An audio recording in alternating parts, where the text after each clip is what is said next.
Teenagers in the North County lay a trap for a man they believe to be a predator, but one of those teenagers needed to be rescued after things took a turn.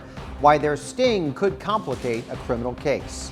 The policy changes the sheriff's department is looking at after a review board sheds light on a deputy's actions during a controversial in-custody death in the South Bay. Plus, the interactive new ways San Diegans can weigh in to decide which transit projects MTS should focus on. But first, we have new details tonight about the unsettling and nearly tragic incident in Vista. Sheriff's deputies say that a group of teenage girls tried to lay a trap for a supposed predator before things quickly turned. Investigators say the man drove off with one of the girls and kidnapped her. 10 News anchor Derek Stahl explains how she was rescued and how her actions may have made it harder to prosecute. It's a kind of vigilante justice, and it's spreading on social media. Sure you didn't come to meet a 15-year-old? Online, there are hundreds of groups that set up stings, hoping to expose child sex predators. The San Diego Sheriff's Office says 3 teens set up something similar in this Vista shopping plaza Sunday afternoon. After exchanging texts on an app, the teens met 32-year-old Robert Dreyfus around 2:30 p.m. This was really dangerous and something that is best left to professionals in law enforcement. Investigators say Dreyfus convinced the 17-year-old girl to get into his vehicle to talk and then drove off. The girl was able to message her friends, who called 911 for help. Deputies got Dreyfus to pull over, and the girl wasn't hurt.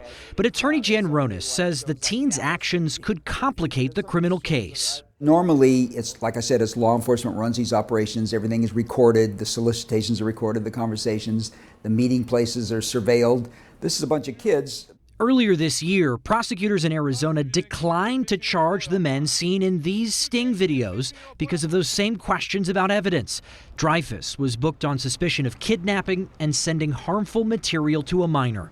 I'm Derek Stahl, 10 News. Robert Dreyfus is bailed out of jail. He is scheduled to appear in court coming up next week. Now, some experts say that citizens can help law enforcement pursue these kinds of suspects, but they should do so by passing along the information rather than setting up a meeting. Police are investigating a weekend incident in Little Italy as a potential hate crime. A witness described what happened to 10 News, saying she saw a man approach 3 women in hijabs and knock into one of them. It's video here of the aftermath of that alleged confrontation. She says the man in the video then started swinging at them, hitting one of the other women.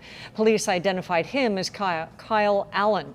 One witness said that she saw Allen pull off one of the women's hijabs and make disparaging remarks.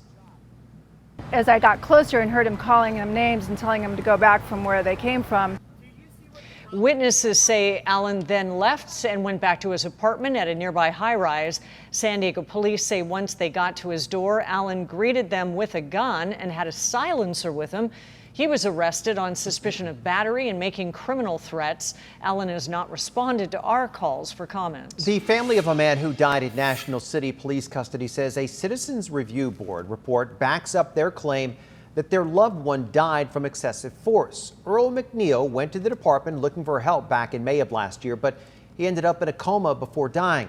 Our 10 News reporter Rachel Bianco is live at the County Administration Building where McNeil's relatives are expected to gather tomorrow. Rachel. Steve, that Citizen Review Board will decide tomorrow night if it's going to adopt the final report. But either way, the family believes that this supports their argument that law enforcement played a role in the death of Earl McNeil. You can hear Earl McNeil screaming as National City Police restrained him using what's called a wrap. They also put a spit hood over his head. McNeil reportedly told officers he had HIV as he continued to spit on them. The Citizens Law Enforcement Review Board report shows that once McNeil was brought to the jail, the sock was so soaked a second one was put over him. While waiting for an ambulance, McNeil spat at a deputy in the face. Another deputy then pulled McNeil's T-shirt over his head, a move the review board says violated policy. Tasha Williamson is the McNeil family spokesperson. Somebody else believes that Earl McNeil was not treated right. that there were policies violated. McNeil spent 16 days in a coma before his family took him off life support. The medical examiner says McNeil died from a lack of oxygen to his brain due to a heart attack.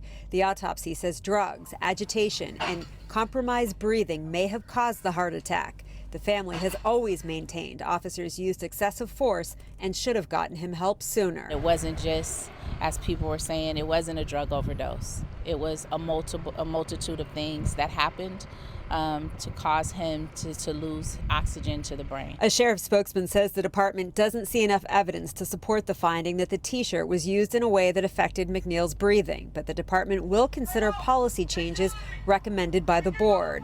The recommendations include training on the use of universal personal protective equipment, training on how to inspect and exchange new spit socks, and a clause prohibiting additional items over spit socks. Also, a requirement to monitor vital signs, body position when using a wrap restraining device.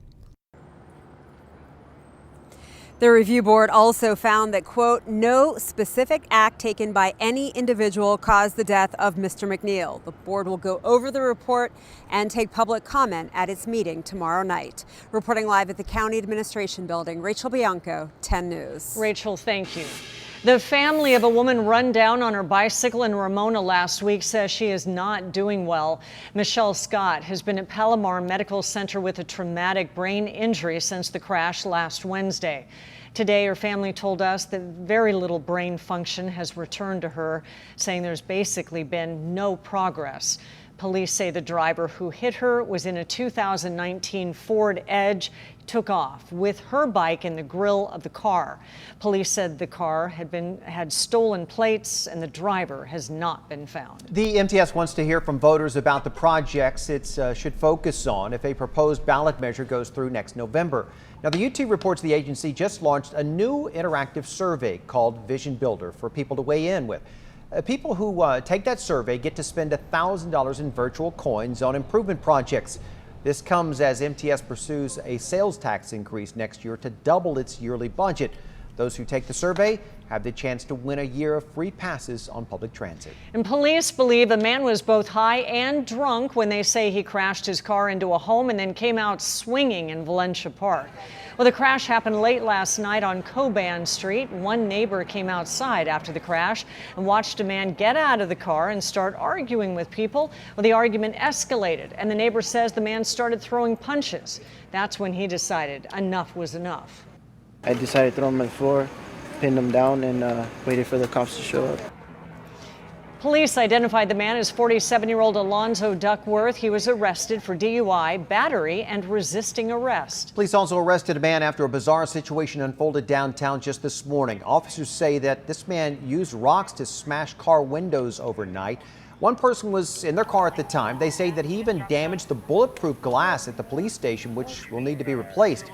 Officers found the man with rocks in his hand. They used a canine to try and arrest him. After that, they say he wouldn't drop them. They say mental illness or drugs that may have been a factor. The man is being charged with assault with a deadly weapon. California just became the first state to launch its own peer-to-peer mental health hotline. It offers free, non-emergency support for anybody dealing with mental health challenges. And the toll-free number is on your screen. It is staffed weekdays from early morning to late night. It's open most of the day on weekends. The call center hopes to build a 24/7 service by the end of the year. The hotline launched today, the kickoff for Mental Health Awareness Week. If you're experiencing mental health challenges and it's critical, just call this number, 1-888-724-7240. La Mesa city leaders will once again take up a sweeping ordinance for marijuana dispensaries at their meeting tomorrow. After previous hearings on the matter, slight tweaks were made to the ordinance's language. If passed, it would remove the cap on how many dispensaries could open within the city, among other things. It is considered one of the most progressive ordinances in the state. This will be the council's second reading of that proposed ordinance.